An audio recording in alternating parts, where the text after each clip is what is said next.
Bakhmut में मुश्किल में येवगेनी की वैगनर फोर्स, ये खबर भी सामने आ रही है। वैगनर चीफ ने माना है कि बाखमुत में हालात बेहद कठिन है, यूक्रेनियों के मुकाबले हथियारों की कमी है। ये बार बार प्रिगोजिन कह रहे हैं। आगे बढ़ने के साथ यूक्रेन की तरफ से हमले तेज हुए।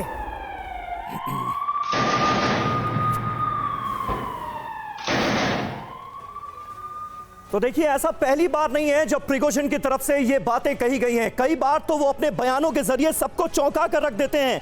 पुतिन की आंखों में आंखें डालकर वो बातें कहते हुए पब्लिक प्लेटफॉर्म पर नजर आते हैं जो कि हर किसी को चौंकाता है। लेकिन बाखमुत की विजय का जो सेहरा है वो प्रिगोजिन के सर ही बांधा जा रहा है, क्योंकि वैगनर फोर्सेस का बहुत अहम, बहुत बड़ा रोल है बाखमुत पर कब्जे के पीछे। और ऐसे में प्रिगोजिन कहना क्या चाह रहे हैं, आइए देखते हैं बाखमुत में अचानक क्या कुछ बदल गया। वैगनर चीफ ने और क्या कहा है, बाखमुत वॉर में यू टर्न की स्थिति क्यों आती नजर आ रही है। फ्रीडम ऐप से सीखकर आप अचार बनाते हो क्या? अगर ऐसा है तो आप अपने अचार को 1 करोड़ फ्रीडम ऐप के जो ग्राहक हैं उन्हें बिना किसी खर्चे के आप उसे बेच सकते हैं। वैगनर चीफ येवगेनी प्रिगोजिन का एक इंटरव्यू सामने आया है, उसमें क्या बड़ी बातें निकलकर सामने आई। बाखमुत में अचानक हमारे लिए हालात बेहद मुश्किल हो गए। वो ये कह रहे हैं, दुनिया को तो यही पता है कि रूस का कब्जा हो गया बाखमुत पर, यूक्रेनियंस को बिना रुके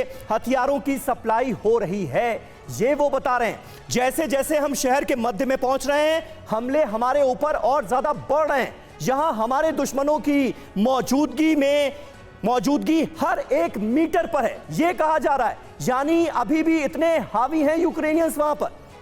हमारे खिलाफ अब ज्यादा से ज्यादा आर्टिलरी और टैंक का इस्तेमाल हो रहा है, ये बताया गया है येवगेनी प्रिगोजिन की तरफ से। यानी प्रिगोजिन के इन तमाम बयानों को अगर कंक्लूड करें तो यह साफ तौर पर नजर आता है कि अभी पूरे बाखमुत पर कब्जे का कोई सवाल ही नहीं है रूस का।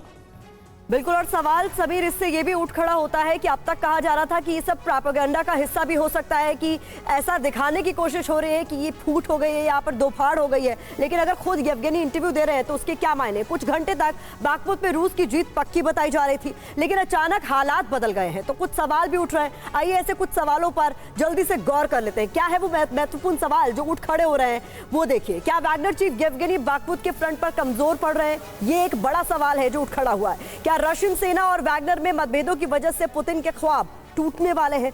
सवाल यह भी है कि बाखमुत में मिली नाकामी से क्या पुतिन की रणनीति पर गंभीर सवाल होंगे। साथ ही साथ क्या यूक्रेनी काउंटर अटैक अब वैगनर के अटैक पर भारी पड़ने लगे हैं, ये सवाल भी है। अगर यहां से रूस बाखमुत नहीं जीत पाया तो आगे वॉर का रुख क्या बदल जाएगा, ये भी सवाल है। बिजलवान सर, क्या लगता है आपको, जिस तरीके से बाखमुत की लड़ाई हम देख रहे थे कि माना जा रहा था लगभग कब्जा कर लिया गया है, लेकिन अब येवगेनी अगर खुले तौर पर इंटरव्यूज दे रहे हैं और कह रहे हैं कि हम कमजोर पड़ रहे हैं, तो ये किस ओर इशारा कर रहा है? देखिए, ये कुछ 1 हफ्ते पहले तक बात हो रही थी कि यूक्रेन बाखमुत से रिट्रैक्ट करेगा और हो सकता है कि वो काफ़ी कमज़ोर स्थिति में आ गए।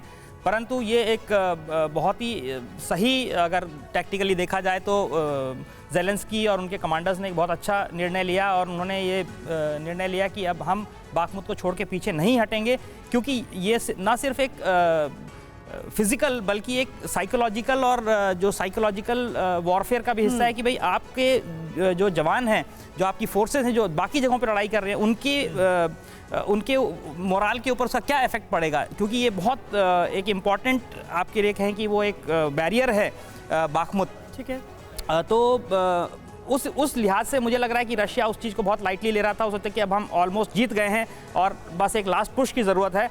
तो जिस तरीके से जो रेजिस्टेंस यूक्रेन ने दिखाया है वो इस बयान के पीछे का एक बैकग्राउंड हो सकता है।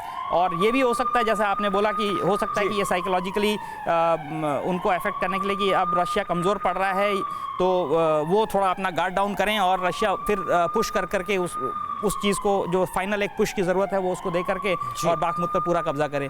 ये भी एक उसमें एक एंगल हो सकता है। फ्रीडम ऐप से सीखकर आप अचार बनाते हो क्या? अगर ऐसा है तो आप अपने अचार को 1 करोड़ फ्रीडम ऐप के जो ग्राहक हैं उन्हें बिना किसी खर्चे के आप उसे बेच सकते हैं।